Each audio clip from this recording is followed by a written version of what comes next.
সম্পূর্ণ আশাবাদী, আমি কোনো সময় নিরাশাবাদী মানুষ ছিলাম না। এই ব্যাংকটা শুরুতে এসালামের ব্যাংক ছিল না, এটা ছিল জয়নাল শিকদারের ব্যাংক। এই ব্যাংকটা জয়নাল শিকদারের ব্যাংক ছিল, এরপর এটা এসালামের ব্যাংক হয়ে গেছে। এটাও কিন্তু হাত বদল হয়েছে। হ্যাঁ, আমি বলি যে ওই যে আপনার যে চিরস্থায়ী বন্দোবস্ত ছিল না, জমিদার লুটেরা যারা ৭৬-এর মন্বন্তর সৃষ্টি করেছে, ইস্ট ইন্ডিয়া কোম্পানিরা বলে, ব্রিটিশ বলে তো গভর্নমেন্ট বোঝায়, কোম্পানি। অ্যাডাম স্মিথ যেটাকে বলেছেন যে যে কোনো কোম্পানির শাসন হচ্ছে পৃথিবীর মধ্যে নিকৃষ্টতম শাসন, সেই ধরনের একটা নিকৃষ্টতম কোম্পানির শাসন ছিল এই বাংলায়। এবং সেই আমলে তখন ওরা তাদের যারা নাকি কোলাবোরেটরস, সেই কোলাবোরেটরদেরকে তারা যারা মন্বন্তর সৃষ্টি করে ১/৩ লোককে হত্যা করেছে এই বাংলায়। ৩ কোটির মধ্যে ১ কোটি লোক সাফ হয়ে গেছে ৭৬-এর মন্বন্তরে। এই ঘটনা যারা ঘটিয়েছে সেই লুটেরা দুষ্কৃতিকারীদেরকে তারা জমিদার বানিয়েছিল এবং জনগণের জমির মালিকানা সত্ত্ব কেড়ে নিয়ে তাদেরকে মালিক করেছিল। তেমনিভাবে ২০১১ সালের ওই যেটা বললাম যে 2% নীতি চালু করে মূল মালিক যারা ব্যাংকের, মানে মূল শেয়ার হোল্ডার যারা, মূল স্পন্সর যারা, তাদেরকে ব্যাংকের পরিচালনা থেকে ঝেড়ে ফেলে দিল। 2% চালু করার ফলে ইসলামী ব্যাংকে একজনও উদ্যোক্তা এমন থাকলেন না যারা ইসলামী ব্যাংকের বোর্ডে বসতে পারেন, কারণ তাদের 2% শেয়ার নাই। আপনি চিন্তা করুন ব্যাপারটা, যারা ইসলামী ব্যাংকিং নিয়ে স্বপ্ন দেখেছেন, ইসলামী ব্যাংকিং এর জন্য সাধনা করেছেন, এমনকি তাদের কারোর পরিবারের মধ্যে বিপর্যয় ঘটেছে ইসলামী ব্যাংক করতে গিয়ে, তারা এতটা এফেক্টেড হয়েছেন। তো সেই লোকদেরকে ইসলামী ব্যাংক থেকে বের করে দেওয়া হলো এবং স্বচ্ছ যোগ্য নেতৃত্বে ব্যাংক পরিচালনা, আর সবচেয়ে বড় নির্লোভ নেতৃত্বে, হ্যাঁ, ব্যাংক পরিচালনার পরিবর্তে এই লোভী কিছু সংখ্যক লুটেরা পুঁজিপতি এই ব্যাংকিং সেক্টরের জবরদখলকারী মালিক হলো। আপনি এক একটা ব্যাংকের এক এক ব্যক্তির নামে চিনতে পারেন এটা অমুকের ব্যাংক। এই যে অমুকের ব্যাংক, জনগণের টাকা দিয়ে অমুক যে মালিক হলো, তারপরে তারা আপনার কাছ থেকে আমি লোন নিচ্ছি, আপনি আমার কাছ থেকে লোন নিচ্ছেন, এইভাবে কয়েকজন লোক মিলে লুটপাট যোগ সাজসে কয়েকজন লোক মিলে বাংলাদেশের জনগণের সম্পদ তারা লুট করে পাচার করা শুরু করে দিল এবং একটা অবস্থা সৃষ্টি হলো। এবং এটার সাথে কমপ্লিসিট হচ্ছে এই দেশের সরকার, যারা এটাকে অ্যালাউ করেছে। সেই সরকার, যে সরকারের অর্থমন্ত্রী বলেন কতগুলো ব্যাংক দেওয়া হলো, এগুলো রাজনৈতিক বিবেচনায় দেওয়া হয়েছে।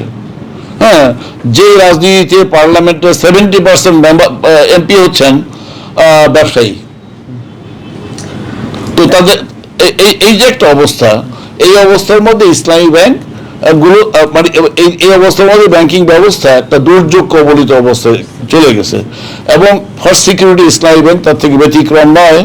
সেই অবস্থার মধ্যে এই 5ই আগস্ট যে বিপ্লব সংগঠিত হলো, তৃতীয়বারের মতো দেশ স্বাধীন হলো এবং সেই স্বাধীনতার সুফল হিসেবে স্বাধীনভাবে ব্যাংক ব্যাংকের যারা পরিচালনার দায়িত্ব, সেন্ট্রাল ব্যাংক, তারপরে সরকার, তারা স্বাধীন আমলের সরকার, হ্যাঁ, নিরপেক্ষ সরকার, তারা আমাদেরকে এই বোর্ড বিভিন্ন ব্যাংকে গড়ে তুলেছেন। আমি সেই ধরনের একটা বোর্ডে এখানে প্রতিনিধিত্ব করছি। আমি তো স্বপ্নেও ভাবি নাই এখানে দায়িত্ব নেব। আমি 1 সপ্তাহ বা 1 মাস থেকে বাংলা চলে যাওয়ার কথা। আমি দায়িত্ব নেওয়ার পরে আমি 2 তারিখ থেকে কাজ করছি এখানে। 2 তারিখে আমার বাসায় ডেকে নিয়ে গেলাম, আমাদের 6টা ডিপার্টমেন্টের লোকদের সাথে আমি কথা বললাম।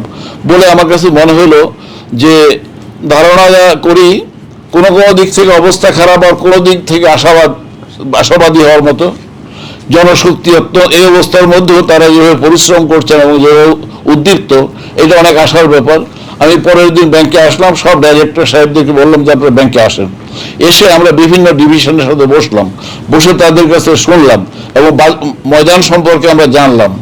এবং সেই দিন রাতেই আমরা বুঝতে পারলাম যে আমরা যদি সঠিকভাবে যদি পরিচালনা করতে পারি, তাহলে আমার জনশক্তি আবার এই ব্যাংকটাকে ঘুরে দাঁড় করাতে পারবে। তারপরের দিন আমরা বোর্ড মিটিং দিলাম, 1 দিনের নোটিসে ইমার্জেন্ট বোর্ড মিটিং করলাম। বোর্ড মিটিং করে আমরা কিছু সিদ্ধান্ত নিলাম এবং সেই সিদ্ধান্ত বাস্তবায়নের জন্য আমরা একটা এই ব্যাংকটাকে কিভাবে সামনের দিকে নেওয়া যায় তার পরিকল্পনা, একটা প্রাথমিক পরিকল্পনা তৈরি করলাম। তারপর দিন আমরা ডাকলাম আমরা বললাম, ওটা ছিল বৃহস্পতিবার সম্ভবত, শনিবার দিন বললাম সমস্ত ম্যানেজার, হেড অফিসের সমস্ত কর্মকর্তা এবং আমাদের যারা জনশক্তির মধ্যে মোটামুটিভাবে নেতৃস্থানীয় 516 জনকে আমরা একটা জুম মিটিংয়ের মাধ্যমে একত্রিত করলাম, করে কালকে 9 ঘন্টা গত রাতে, মানে দুপুরে শুরু করেছি, দুপুরে শুরু করে জোহরের নামাজ পড়ে, এবং আমরা একেবারে রাত 11:30 পর্যন্ত তাদের সাথে টানা তাদের কথা শুনেছি। আমরা নিচে থেকে শুনতে চেয়েছি তারা কি অবস্থায় আছেন এবং তাদের বক্তব্য কি। আমরা দেখলাম আমাদের এই জনশক্তি অত্যন্ত কমিটেড জনশক্তি, এবং তাদের দক্ষতা, যোগ্যতা, এটাকে আমার কাছে অত্যন্ত পজিটিভ মনে হলো।